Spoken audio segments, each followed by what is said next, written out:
War Eagle again.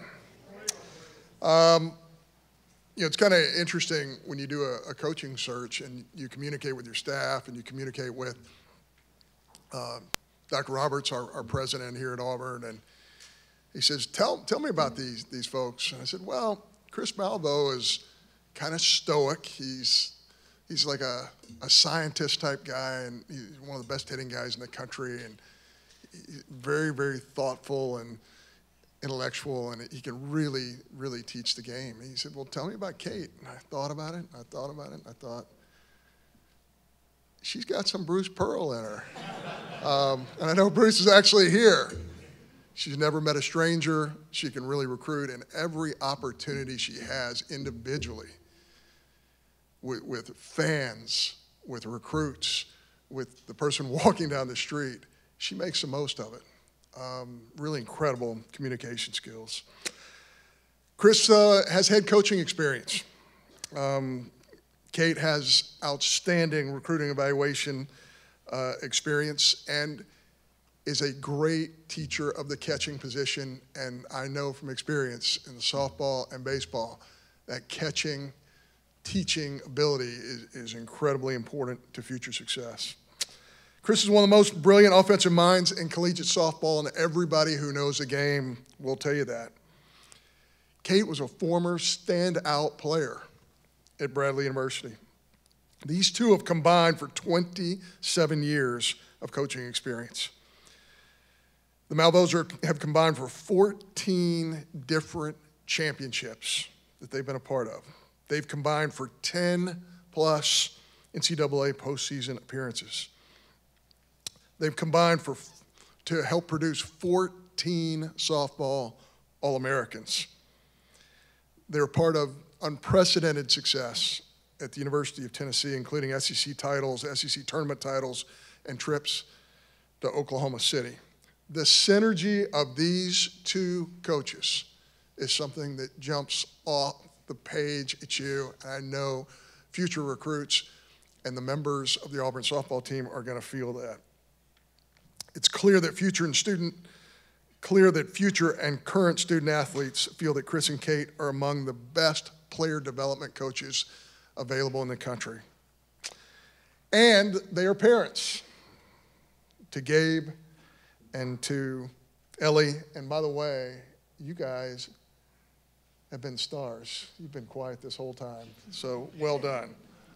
My two would have never been that quiet at your age. So please welcome the fourth and fifth head coaches in Auburn softball history, Kate and Chris Malveaux.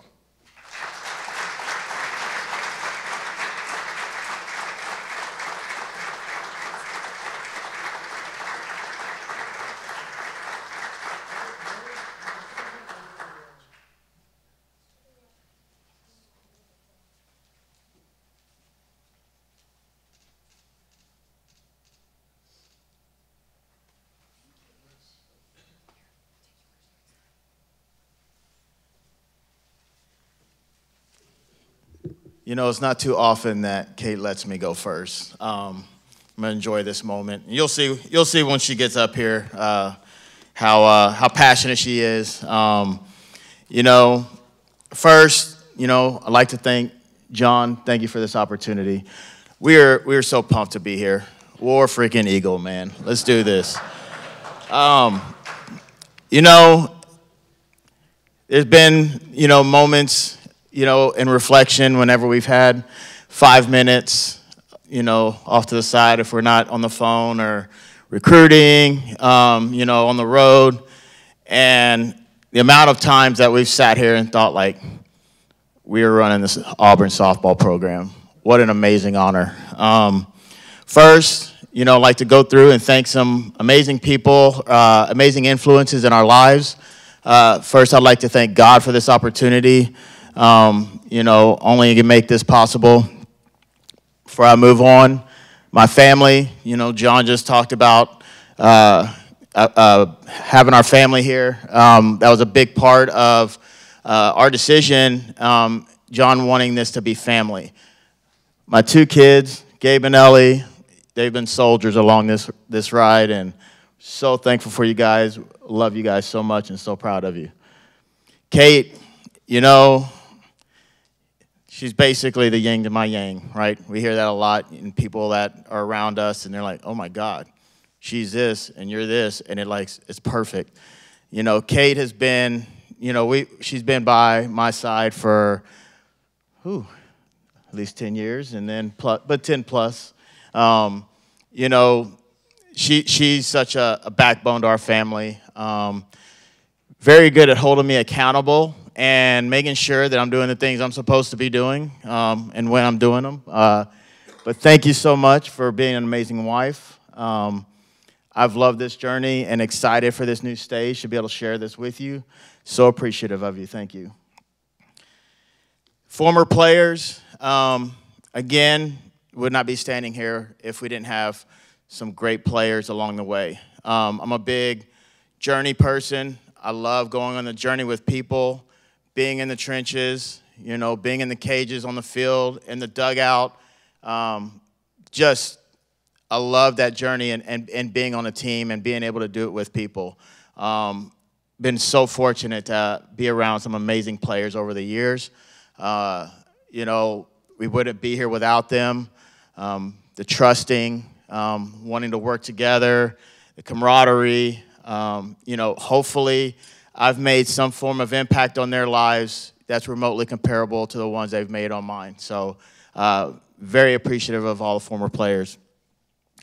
Also, people that have believed in me on this journey. You know, I started off in college softball at A&M when I was a student under Coach Evans. She's a sole person that really got me into college softball. So fortunate for that. You know, along the way, my first college job, Scott Eastman at McNeese. Went to UL with the Low Tees, who very instrumental in kind of showing a blueprint of how a husband and wife would do this. Very amazing program. Amy Hayes, Megan Smith, Larissa Anderson at Mizzou gave me the first opportunity to be in the SEC and totally had my eyes wide open of what this amazing league is like. And, you know, really had a tremendous learning opportunity there. Very fortunate for the sacrifices that she's made for our family. Karen Weekly took a chance on us. Her husband, Ralph, retired. Big shoes to fill right there, and she trusted us. Very appreciative of our friendship and her mentorship, and we look forward to continuing that relationship down the road. You know, I'm going to try to keep this short because I know there's going to be a lot of questions. Auburn is such an amazing community. Great people. We were here a couple times this year. I've been here before. Everyone is so welcoming, so hospitable. It's just amazing to be around these people that love living here. They love Auburn. You know, the amount of people that have come out of the woodworks that we didn't even know who had Auburn ties over the years is just amazing, this network. The thirst for softball to continue to grow. You know, it's been a national powerhouse. It's been runner-up in the World Series. That's what we want to get to. But we are so fortunate to be here in such an incredibly special place. War Eagle. Yeah.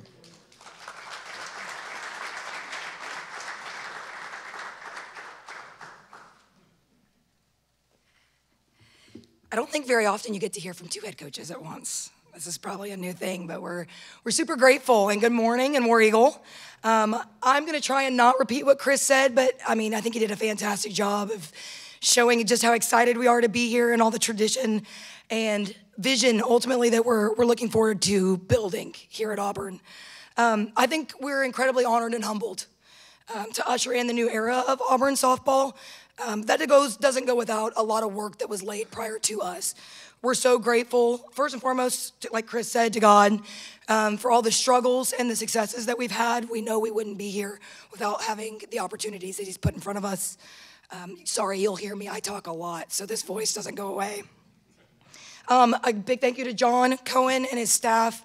They did a fantastic job of making this feel like home from the very start. They're incredible people. They've sat in our seats. They know what it takes to win, and we're just so grateful that they saw in us what the vision that we have for this program and where we can take it. Another big shout out to Casey Page, specifically our sport admin. Man, she's been boots on the ground with us from the minute we started in more ways than she probably knows, and so we're just beyond grateful for that. To Ralph and Karen Weekly specifically, like Chris said, they gave us a shot to work together and really do this thing. And they showed us, they gave us the blueprint that husband and wives can do it. They are friends, they are family, and we are just beyond grateful for the experience that they gave us and our kids. For every coach that I ever played for, or for every coach that I ever worked with, you have impacted my life in such a way that I can only hope that I make the same impact for the young ladies that we're gonna work with here at Auburn. For every player that we've ever coached, for every player that has ever touched this Auburn softball program, we appreciate you, and we are so grateful for the faith that you've had in us, for the love that you've given to your programs and our families, and for the trust to guide you. Thank you for letting us be part of your journey. To my family and to Chris's family, they have driven so many miles to help make this happen. Obviously, we have 2 little ones. And so it sometimes is an interesting puzzle, but we wouldn't have it any other way, and we are beyond grateful for the sacrifices that they have made to help us do what we do. To Gabe and Ellie, I know Chris touched on it, but you're rock stars. And you have sacrificed so much for mom and dad to be able to do this, but we know how cool it is too, and they're gonna be a big part of it. Lastly, to Chris. Chris is my rock. Like, I'm a Spitfire, don't get me wrong, but whenever things get hard or whenever I need to bounce ideas, he's the one I go to. He's the first one when I'm excited about something. I'll run up to him and I'm like, the catchers did this. He goes, I know nothing about that, but let's talk about it. And it's a lot of fun, but I think the flip side of that is it would be so easy. Chris is one of the best at what he does. And it would be so easy for him to want to take his own route and go, but he sees me for who I am as a person and as a coach, and he has pushed me to be better every step of the way, and he wants me to be my own person. Not everybody would do that. And so I think that just speaks to his character and who he is. I am so grateful that we get to do this together. Beyond grateful. I love you. That was a lot. We're going to keep going. Listen, we know where this program has been. I mean, you look at it, there's 18 NCAA postseason runs, 10 of which have come straight down the stretch. 2 amazing Women's College World Series runs. You've got 2 SEC championships underneath our belts, a bunch of All-Americans, pitchers of the year, freshmen of the year. I mean, you look at the players that have left their mark on this program, from your Maddie Pentas here as of late, your Casey Coopers, your Emily Carasonis, your Holly Curries. They are what laid the foundation for us to come in and do what we're going to do here at this place. And I don't think you can go where you're going without knowing where you've been. So we're incredibly grateful for what Auburn softball has done, for what Mickey Dean and his staff has done to set us up for amazing success moving forward. We're most excited to get boots on the ground. If you know anything about us, we're big developers. That we want to get our hands dirty and get to work. I think the players are learning that real fast just in our conversations with them. But we're going to develop elite level talent, and we're going to ensure that ultimately that when they leave this place, they're going to tap into every single bit of their athletic experience, but leave here better people for the lives that they're going to touch from here on out, including the ones that they're going to touch in this community on a daily basis. Again, we're not afraid to work. We've proven that we can build, and we can build fast. And man, we're gonna chase championships. That's what we're gonna do here. And that's what we expect out of our players. You're gonna work hard, you're gonna outwork everybody, and you're gonna demand nothing but the best from everybody around you. And we are just beyond excited for this new era to kick it off. And we want this community, we want the alumni, we want the donors, we want the fans. We want you to be part of it because you are part of the family. That matters to us. So come out, be a part of it. We're gonna find standing room if we need to, and War Eagle.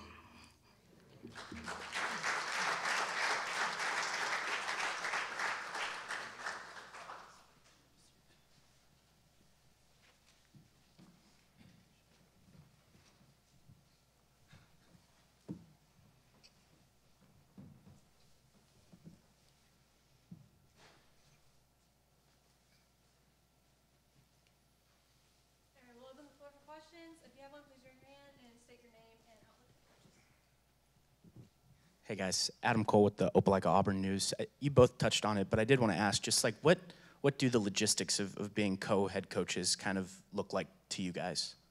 How do you, I guess, kind of separate those things, so to speak, amongst yourselves? Well, I think the easiest way to answer that, like, Chris is a brilliant mind. He's a brilliant mind, and I think, obviously, when you go over to take a head coaching job, everybody's like, can you continue to be in the weeds the way that he wants to be in the weeds to coach the offense? I mean, that's what his claim to fame is building offenses.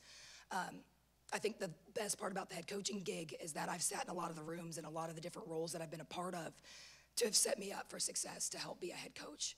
So I'm gonna hopefully be able to take some of that responsibility that goes on to one person off so that he can stay in that offensive role, because we all know that sometimes you have to give a little bit in these roles to be able to manage an entire team and not just an offense. So I think with that being said, we live in the same household, so things are gonna get talked about, let's be real. But a lot. But to that point, I think the reason why this is gonna work really well, Chris hit on it, what he is may not be my strength. What my strengths may not be his. So you get the best. Every head coach is gonna have flaws, every single one of them. You don't have those flaws because you get both. And I think that's what makes this really unique. So we'll divide the duties, but we're gonna make sure that he can be in the cages to help run this offense.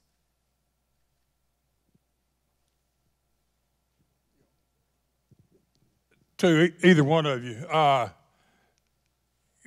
the roster you inherit and the recruits, how are you balancing that, and do you expect everybody that's still here to be back? You know, obviously we've got to make a jump. You know, we've got to climb the ranks. You know, sooner than later. And you know, most of the people, you know, well, everyone that's still here, we're planning on coming back. We are involved in the portal. You know, only for, you know, certain people that have been proven, you know, or we know, man, if they can put this and this together, they're going to help us make that jump sooner than later. You know, kind of what we're looking for, you know, when we go recruiting, obviously you want athletes, right? What we want to do with the culture here is probably a little bit step further past that, right? We want good work ethic, you know, people that are competitive. They want to get better.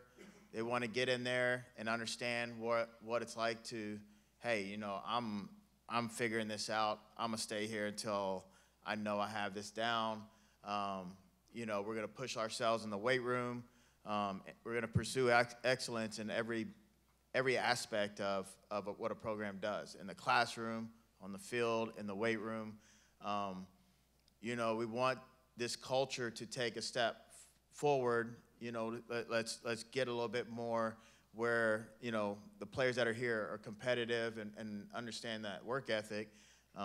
You know, but also sometimes to make it a little bit easier, we also want to bring others in that may help us, like, set that example, and we can see that firsthand. We want to be able to make that jump forward as soon as possible, and we want to make sure we have the right people here. We've had conversations with players here in the last week and a half, 2 weeks. You know, when we had a Zoom the day of when everything was announced. A couple days later, we were out on Toomer's Corner, had a little ice cream with about 8 or 9 that were in town. You know, started kind of like meet in person then, and really they can kind of start getting a feel for our personalities. You know, had some people that weren't able to be there, either had some phone calls later on. They're maybe helping a travel team in a tournament that we were at. So, you know, been able to have some conversations there of, you know, what's going to be expected, you know, moving forward. We feel like the players that are here have been all about it, and they're excited. You know, they want to take a step forward. You know, they want to work, they want to win, they want to be competitive, and that's our goal. You know, at the end of the day, you know, if you totally, you know, cut a roster, you know, you don't know if you're cutting the right or wrong, people but if they want that and they want to get in and go, then let's go. But we've gotten some good feedback. It sounds like, they want this and we want this too. And so let's do it.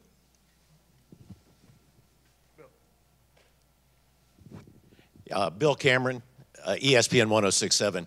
You mentioned it a little while ago, but how important was it, or did you guys let any possible suitors know that you needed to be brought in as a team? And then a little follow-up on that, just talk about the difference in being the head coach and co-head coaches. How does it work during the ball games? I understand, you talk about things in the dugout, but something happens on the field. Who runs out? That's a good question. No, I think, you want to go? Go ahead. No, I think people all the time want to say why it won't work instead of why it will. And I think that there's been some great people in this game that have shown how they can do it. I think ultimately we've created a staff that is going to maximize what we're already building. From a head coaching standpoint, obviously Chris can speak to being a head coach on his own. But I think whenever you're talking about on-field responsibilities, like a lot of the conversations that have been had before, those conversations on decision-making and what's going to happen, those have been discussed well before the game. Chris has proven that he can manage an offense and a roster. He's done that already as a head coach. I think whenever it comes to running a team, there will be voices that echo the same message. My message is Chris's message. Our assistants will then also echo that same message. If you have one message coming from the head coach and it's not coming from me or another assistant, we're all doing ourselves a disservice to those kids, right? That's where division comes. I actually think the co-head coaching thing is perfect because decisions will be made jointly, okay? Obviously, there will be times that he's gonna have to make decisions without consulting me, and I'll talk to him about those at home, okay? And that is fine. I'll get over it, okay? And vice versa, But I think at the end of the day, I mean, if with one head coach, there are decisions that have to be made in the moment and go. We do what we can at the best moment based on what that is. Chris will be the speaking acting head coach. He will be the speaking head coach when it comes to dealing with umpires and whatnot. That will most likely happen. Now listen, as we get going, he may want to be in the dugout more. If that's the case, I'm not afraid to go. I've been around this game plenty. I've been in the SEC plenty. I can do that. I think that's the cool thing is that we've both done it. So I think it'll be fun. I think we're gonna work through what that's gonna look like more as we get going now that we have our staff in place. But look at him, he's like, we're gonna talk about that. But I mean, I think at the end of the day, he's got the head coaching experience in that regard, but don't count me out. Ditto. Jacob Goins, ESPN 106.7. It's a question for both of you from the offensive and the defensive perspective. Coming into and taking over an SEC program, an SEC that's getting better in just a couple of weeks with Texas, Oklahoma. What does that mean from both sides of the game and just taking over this program in the SEC? It's the best conference in college softball. I think that's what makes it so much fun. With the addition of those two, there is not, you really have no room for error. It was already a tough conference to maneuver through, right, week by week. You're still going to have the same number of conference series, so at the end of the day, you're still not breathing, right, and you're still, okay, we got to go to this one. It kind of go back some things that we were able to kind of figure out even like at Tennessee. If you look across the board, I don't know if you can say, okay, this team has the most talent, and this team, everybody's good. Every single team is good. I think one thing that we all learn as a staff there is just how to maneuver each weekend. At the end of the day, you're still doing the exact same thing. You have this challenge this weekend. Now you got this challenge, and you start getting mentally exhausted, right? You get in the middle of conference, it's just like, man, it's one after another. And it's gonna still be similar. Now you're just adding two more great teams. And, we're excited for that challenge. I I do feel like with our experience in going through it, we can help our team, with a solid perspective and how to tackle this next weekend. Now we're going to this one, and but one thing you just about guarantee now, like there's gonna be a lot of SEC opponents and super regionals. There's a lot more matchups there, and that makes things tough. If you've played them and all right, you've already played them 3 times. Now you got to play them. You got to take 2 from them again, and I think there's going to be a lot more of that. But there's also become more familiarity, with playing against Texas and Oklahoma with all of the teams in our conference. That's a mystique. Before, you may see them at a tournament, or go and play them once or some random place, but now there's a lot more familiarity with each other, and that kind of switches how those weekends are going to be like.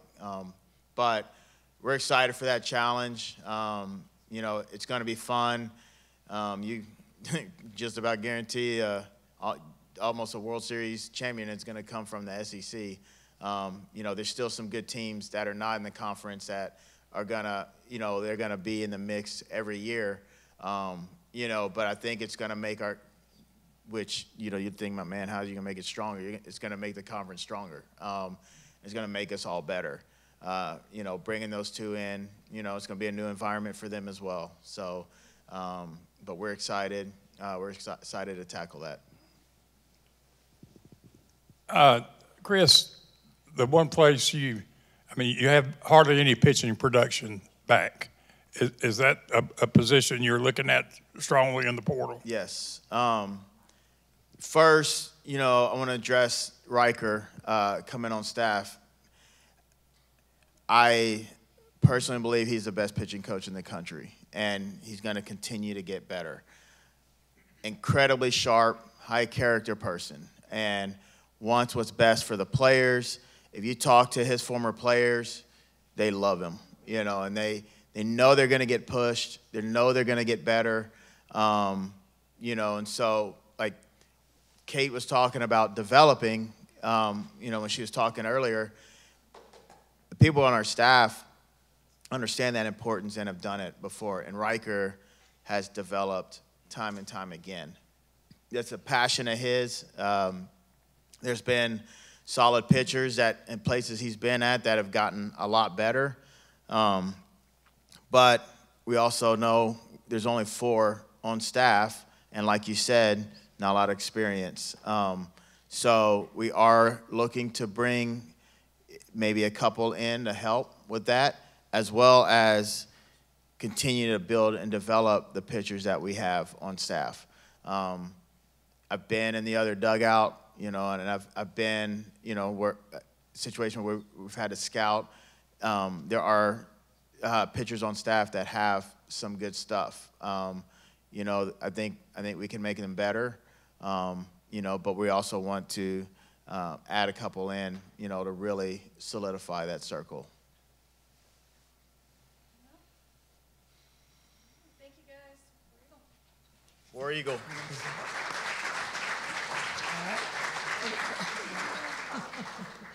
Just totally.